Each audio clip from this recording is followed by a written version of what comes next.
We've flown a lot of airplanes over the years. Today we're going to learn something completely new. This is going to be exciting. Most pilots learn on runways, but up here in Alaska, Full power. Yep. we're learning on water. Just come off the water. Flying a float plane is a lot harder than it looks. Bring it a little closer. So we're putting our skills to the test Pretty fast, nose low, and we probably touched down just a hair low. and finding out if we can successfully learn to fly floats. This is going to be fun. Pretty epic. And Alaska floats and skis, they're the best. Oh wow. Hi, Hello. Hey. this must be Mark and Colt. Yes. Yes, sir. I'm Blake with Alaska Floats and Skis. Hi, Blake. Nice to Cole, meet you. Nice to meet you. Thanks very much for this. Yeah, so you guys ready to get into some float plane training? My name is Blake. I'm a float plane instructor with Alaska Floats and Skis. I instruct on float planes, and I've been teaching up here in Alaska for the past 2 seasons. A pacer, Yes. mid-50s. Yep. 1957 Pacer. It's a PA-22 150. It's been on every type of gear you can imagine. So it was originally a tri-pacer nose wheel. A milk stool. Yes. And then it got converted to a tail wheel, and then it was eventually converted to floats. So we have a big, beautiful 180 horsepower engine, Lycoming. So it's got some upgrades on it. It's got seaplane doors, wing extensions. I'm a little bit familiar from there up, but from there down, not so familiar. Yes. So new things that we got going on that you haven't experienced before is the landing gear. So we have floats now instead of wheels. A lot of things are changing. No brakes. Not Right. going to be able to stop on the water. Right. So we're going to have to really think about where we're going. Talking about the floats and what's new on them. Starting at the front of the floats, we have the bumpers. Which you'll need. Yep. And then we have the mooring cleats. We have these inspection port covers and these little pump outs. So all the way down the float, it's divided into sections. These sections are called bulkheads. They're separate from each other, and the floats actually do get a little bit of water in them when you're flying. And each section has a pump out to get that water out of the float, so you don't have it sloshing around when you're going to take off. You don't have the extra drag from more weight. And I noticed on the tail, the 2 verticals. Yes, so because we have all this extra surface area up front, we actually have a very short tail, and so we have almost negative yaw stability characteristics. So when you're actually flying, if you kick the plane one direction or the other, it might not be as likely to maintain a direction. If I push really hard with the left rudder, if you have truly negative yaw stability, it would continue to tuck into the turn and you would have to fight it. So on a lot of float planes, you'll see they add stabilizers on the tail to provide better yaw stability or longitudinal stability while flying. Especially because it's short. Yes, so it's really short. I like to say the Pacer kind of flies like a Frisbee. If you're not on the rudders, it'll just pick a direction, it'll go that way. So easy to get sideways. So we were really gonna be focused on a rudder, a little bit like flying a tail dragger. You're gonna wanna have your feet on the rudders, always landing coordinated, because it's easy, like I said. This plane has a lot of surface area out front. So what's the useful load on floats? So we're gonna have about 640 pounds of useful weight on the floats. Basic empty with these guys on, it's going to be around 1356, and then our max gross takeoff is about 2,000 pounds. Okay. Today we're going to get out there and work on the water, practice taxiing around. It's a plane and a boat, but it's a very poor maneuvering boat and a moderately maneuvering plane. With no brakes. With no brakes, yeah. Right. So we got to watch where we're going. All right, who wants to go first? Me. Too quick? Yeah. What do you think is going to be the hardest part? For me, it's going to be no brakes. They're there, but they do nothing. So if it's running, it's moving. Yeah. And then wind, current, surfaces, the penalty for failure.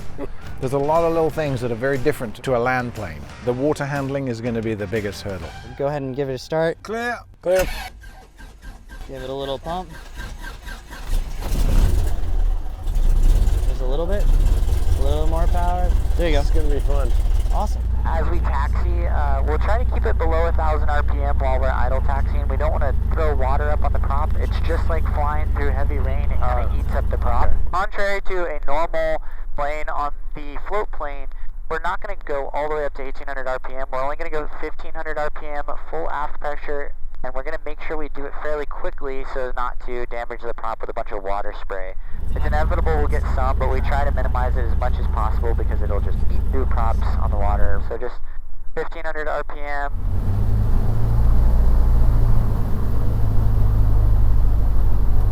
There we go. And bring it to idle. Awesome. Let's go through some water work. So getting out here, I just want you to get the feel of the plane on the water and see how tight it can turn. So we have really light winds today. They should be able to just go full left rudder, and we have our water rudders down for this. Whenever we're idle taxiing, we always have our water rudders down. We'll just do a nice full turnaround. It turns tight. Yes, it does, especially in calm wind conditions. So as soon as the winds pick up, it's a lot more difficult. And then you can give it a right turn, feel how it turns to the right. And then once we've done that, we'll go ahead and get on step. If we have enough wind today, we can do just a normal takeoff for this one. Generally, I'll set myself up for at least 2,500 feet for my takeoff lane. We have about, currently, a little over 4,000 feet. The end of the lake would be about 5,000. And then we'll bring our water rudders up. And then we're checking to make sure our area is clear. Looks like nobody's out there. Now we can go ahead and go with the takeoff. All right, full power. Yep. First rise, hold that back pressure. Second rise, we can neutralize the controls forward, and we'll just maintain full power. We'll just come off the water. Beautiful. Nice. We can pitch the nose forward to gain a little bit of speed, and just bring the power back just a hair. And we'll basically just climb up and out over these hills, and we'll circle back around for some landings there. Nose down. Oh man, I fell. So how many RPM for climb out? So about 2,500 for the climb. We'll keep the engine nice and cool, and we're plenty fast, so once we're up above these trees, which we are now, we can lower the flaps. We'll do a pattern about 1,100 feet. So it climbs well. Yes, this plane is a bit of a rocket. I think we're at, what, 800 feet per minute in the climb currently? And then we'll just do a normal landing. When we set up to come in, we're going to check for obstacles. So we know there's no obstacles out there in the middle of the lake in the water, but we have these boats, so we have obstacles on the water. This is part of our woods checklist. Right. We're also checking the depth of the lake, making sure it's nice and dark as we fly over. And then the size is good too. We have over a mile there for our landing. So we'll say we're touching down right about here. So we'll add our first notch of flaps within the white arc and start reducing our speed. So generally in the downwind, I'll aim for around 80 to 90 miles per hour. Okay. On the base, I'll shoot for about 75 miles an hour. So you can start descending into kind of a right base here. I like your speed. I'm watching for that tower, different obstacles, houses, trees. I like this approach. Coming in over the water will be about 65 miles an hour, and touchdown will be around 60. So as we're coming in, we want to make sure that we're establishing a nose-high attitude on landing. The big thing with float planes is landing with the nose up, and we can do that by adding a touch of power and just holding the nose where it's at. This is beautiful. Hold it. Awesome. And reduce that power once we're on the water. That was brilliant. Beautiful. I liked it. Nice and smooth. The thing I really noticed was when you're flying like normal GA planes to asphalt runways, you're not really dragging them in behind the power curve. The float plane, when you've got it in an attitude with a point chosen and you're flying it down to the water, you're actually just behind the power curve to get it stable, which you wouldn't normally do on a wheel plane. No. So there's some habits you got to break. I'm going to have you set up to do a glassy water takeoff. The only thing that's really going to change is that we're rolling afloat as we take off. So we'll pitch over, and that will be to reduce our drag on the water and hopefully get us off the water a little sooner. So we'll go ahead and while we're aiming this way, do a quick check of the controls. So controls look good, they're free and correct. We'll do a check the rudders. 1500 back check. Yep, go for it. I'll let you pull your water rudders up. We have our flaps set to the first notch. First rise, second rise, neutralize, and then we're going to speed up. Little more back pressure. So today we're going somewhere pretty cool. This one's going to be something special. Alright. We're going to come up around this valley and then basically fly all the way back down southbound into this beautiful glacier lake. And we'll do a couple landings here, fly around the actual glacier. Awesome. This is kind of what people call the playground of Alaska, the Knik River Valley. Okay. It's a pretty neat spot. Oh my goodness, look at that. That's the glacier. That's the Knik Glacier. That's the Knik Glacier. So with glacier lakes, it's hard to tell the depth of the lake because the water's kind of murky. It's like a pretty blue color, but you can't really see how deep it is. So you only want to land at lakes that are well known that people land at commonly. So I'm going to be, we'll descend down to 500 feet or even lower, and we're just going to do like a quick visual scan to check it out, and then we'll go fly around the glacier, come back, and set up to land if we like it. The winds are fairly light. They are blowing to the north. That's why the majority of that ice is on the north side of the lake. I'm going to expect to have a hair of a crosswind landing on this. It'll be coming off my right wing, but I like to land along this because I know it's deep on this jut out here. I don't know anywhere else in the lake. This looks super clear. I'm not seeing any ice. I'm not seeing anything that would indicate ice down here. Give me a little right rudder, let's pull in and we'll follow around the glacier. Yeah, you can see this thing just really takes a ton of rudder. As soon as you start leaning over, if you don't catch it, it'll get you. It's pretty epic. So sometimes right at the point, they'll put like a military area, like a NOTAM out, so we'll just have to stay away from there. But today there's nothing out. Yeah, so we can descend down, and if you want, let's get down below 500. I say that because a lot of times heli traffic will go land up on the actual glacier, which is super cool, but I just don't want to be in their way when they're coming in and out. I don't hear anyone today. They're normally good about calling, but you can go all the way into the cove on the right side. Yeah, it's phenomenal, but... What? Oh, wow. Keep that iceberg on your side, and we can go down low and fly past it, and you'll probably see it with the camera. Awesome. It's pretty epic. We're going to set up for a glassy water landing because there's very little wind. I think that the smooth water, slick landings are probably going to be the hardest part for me. I have a hard time getting the visual out the front of the plane, and you have to get this certain visual on slick water because it's like a mirror. You look down, Glassy water landing, so you can't tell how far down it is, so you have to just look ahead and wait for it.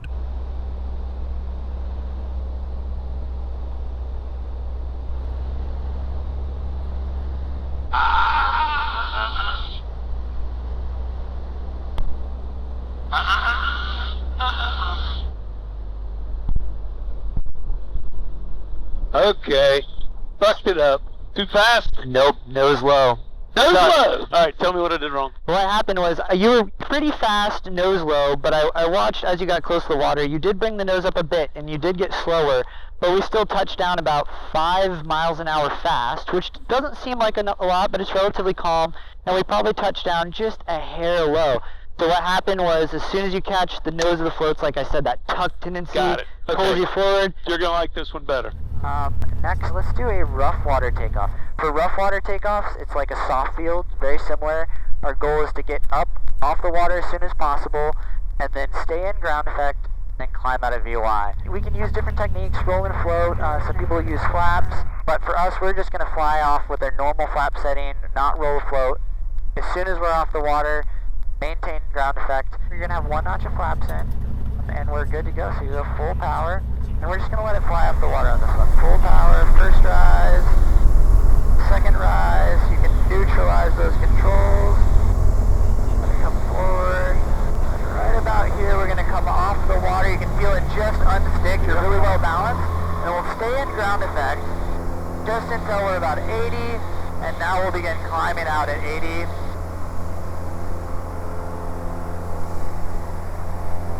Beautiful. So now, for the landing, we'll do essentially a rough water landing. We have enough wind out there now, we have some texture so we can gauge when we're coming into the lake. This landing is going to be full flaps. We're going to be landing with power, and the goal is to basically land at a slightly flatter pitch attitude. We don't want to be nose low, but just maybe not as nose high.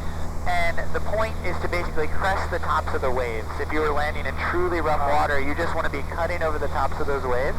So this is going to be a full flaps landing, so you'll gradually work your flaps in as we come around. First notch.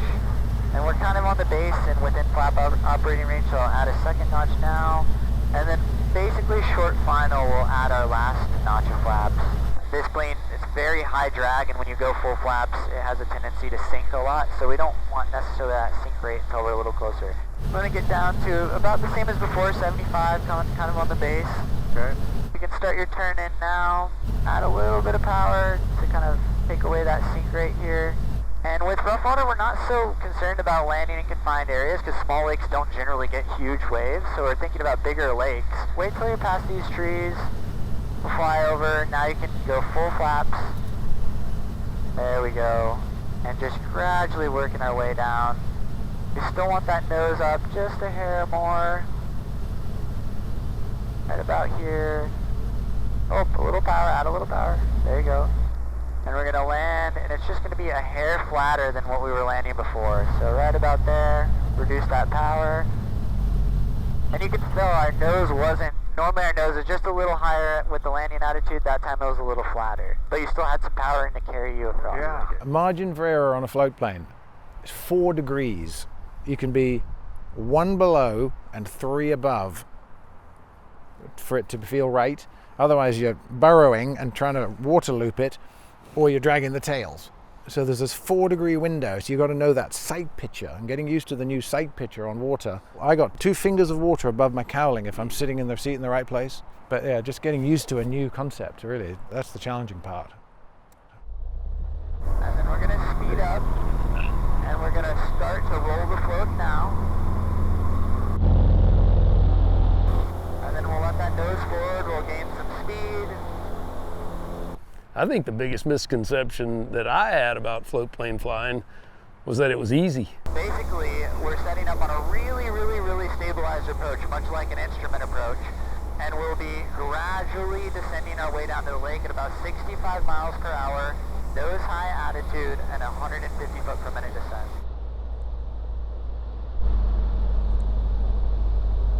I like the nose attitude. You can hold it a little more nose up. That's power. That's power. Beautiful. Nice and established.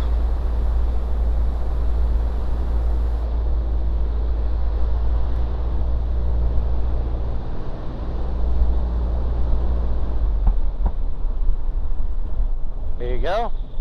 Nice and smooth. Beautiful.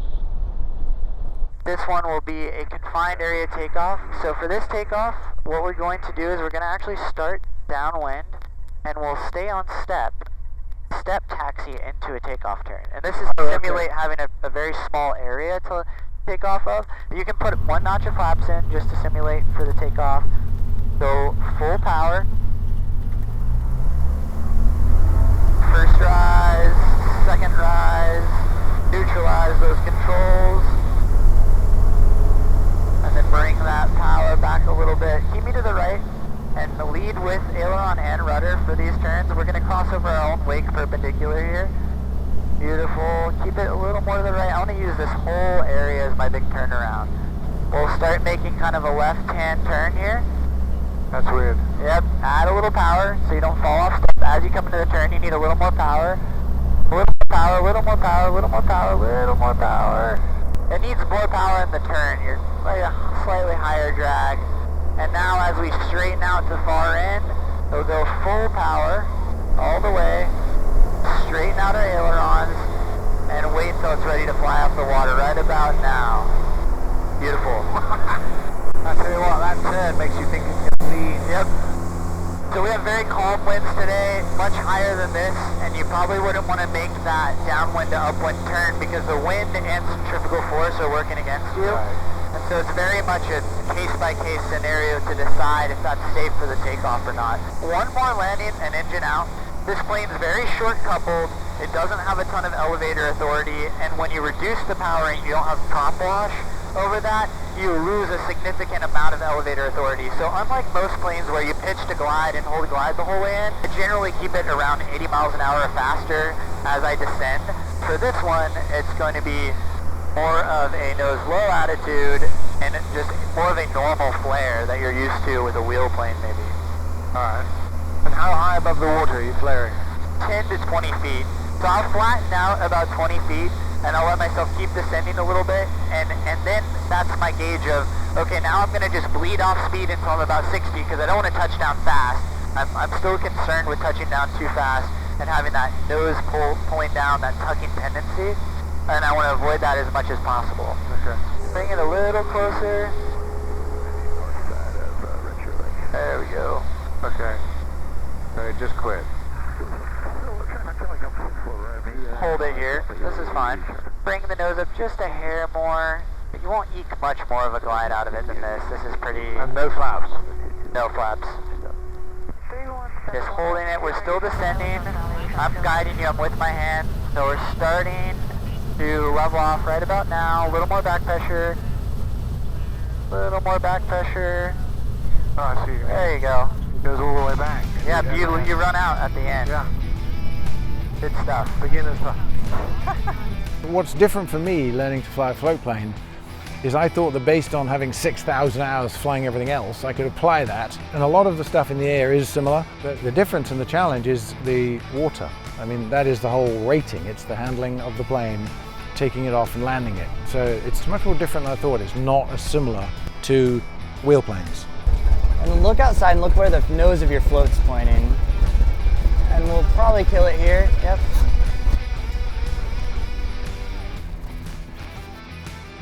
You look good, Mark. You watch some of these big float planes doing their thing and you have a new respect for them after getting out of the pacer. Subscribe, like, comment, and buy our merch. And most importantly, Buckle buckle up.